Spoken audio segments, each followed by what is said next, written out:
Today, we're doing something really cool. We're going to completely decode the incredible structural engineering and biological movement systems of the human body. Think about it.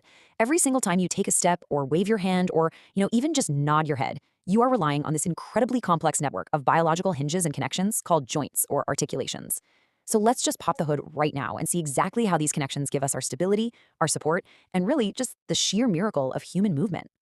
Okay, so here's our quick roadmap for today. We'll start with classifying joints, move into fibrous and cartilaginous types, dive deep into synovial joints and their 6 specific variations, and wrap up with what this all means for your clinical health.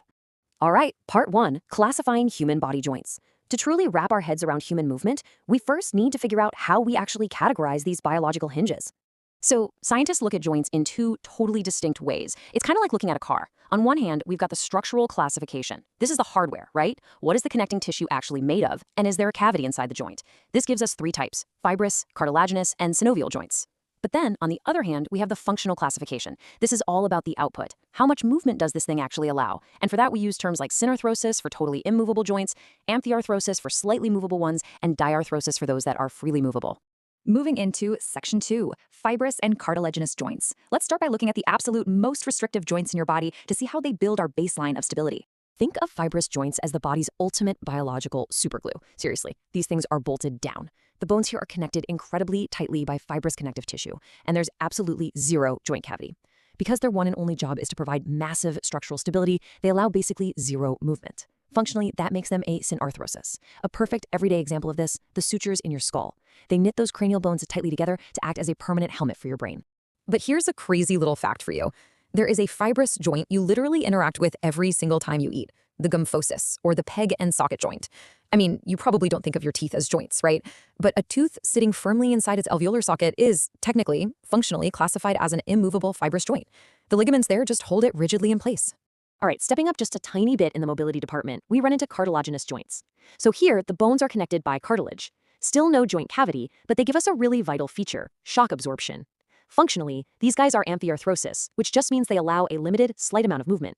There are 2 main flavors here. We've got primary, or synchondrosis, which are connected by hyaline cartilage, kind of like the growth plates in your bones. And then we have secondary, or symphysis, connected by super tough fibrocartilage. Think of the intervertebral discs in your spine, absorbing all that impact while giving your back just enough bend to function. Which brings us to Section 3, synovial joints and movement.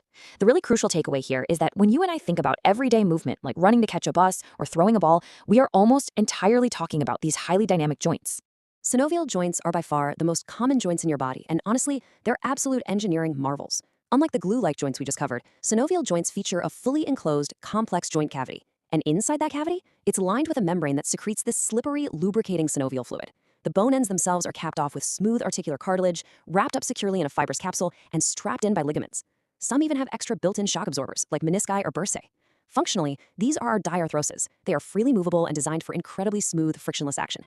All right, diving into Section 4, the 6 synovial joint types, because as it turns out, not all of these highly mobile joints are built the exact same way. Okay, so to keep all these different types straight in your head, I've got a slightly cheeky, but trust me, totally memorable mnemonic for you. Please help people choose sweet balls. Seriously, it works. It'll help you remember the 6 types in order of their complexity: plane, hinge, pivot, condyloid, saddle, and ball and socket. Let's look at the first one, the plane joint. This one just features flat surfaces that simply glide right over one another, like the intercarpal joints in your wrist. It's a very simple, non-axial kind of movement. Now, moving one step up the ladder, we hit joints with 1 degree of freedom. This means they operate strictly within a single plane of movement. Think of a hinge joint, like your elbow. It only lets you flex and extend literally exactly like a door swinging on its hinges. Or take a pivot joint, where one bone essentially just spins around another. A perfect example is the atlantoaxial joint, which sits between the C1 and C2 vertebrae up in your neck. That specific joint is exactly what allows you to shake your head no. Both of these give you precisely 1 degree of freedom. But when we step up the complexity to 2 degrees of freedom, the anatomical tools get really interesting. First up is the condyloid or ellipsoid joint. Imagine an oval surface fitting snugly into a little elliptical cavity, like your main wrist joint. It lets you flex and extend, but also move your hand side to side, which we call abduction and adduction. Then we have the saddle joint. It gets its name because the bone surfaces are literally concave in one direction and convex in the other. Your thumb, specifically the first carpometacarpal joint, is a masterclass in this. It allows all those previous movements we just mentioned, plus the absolutely critical motion of opposition, which is what lets you actually grab and hold onto objects. And finally, number 3, the heavy hitters. A massive 3 degrees of freedom is reserved for our highly mobile ball and socket joints. It's exactly what it sounds like, a spherical bone head fitting perfectly into a deep cup-like socket. Found in your shoulder and your hip, these joints are the ultimate multitaskers. They allow flexion, extension, abduction, adduction, internal and external rotation, and even circumduction, where you swing your arm in a full circle. They offer the greatest absolute range of motion of any joint in your entire body. So just taking a glance at this visual summary here, you can really see the big picture progression. We go all the way from the totally immovable, rock-solid fibrous structures of the skull to the slightly bouncy cartilaginous growth plates, all the way down to those super diverse, freely movable synovial joints that let us, actually interact with the physical world. Okay, wrapping up with section 5, clinical importance and health. Let's take all this cool anatomical engineering and bring it right back down to reality, because understanding these joints is absolutely crucial when things go wrong medically. It is super fascinating to see how different forms of arthritis actually target completely different joint types across your body. For instance, osteoarthritis, which is generally tied to the wear and tear of that vital articular cartilage over decades, tends to go after the major heavy-lifting weight-bearing joints, like your knees and hips. It also loves to target that highly used saddle joint in the thumb. But then if you look at rheumatoid arthritis, which is an autoimmune condition, it's a completely different story. It frequently attacks the delicate synovial membranes of smaller joints, heavily impacting the knuckles, your finger joints, and the wrist. At the end of the day, the health of your joints is just this incredibly delicate balancing act.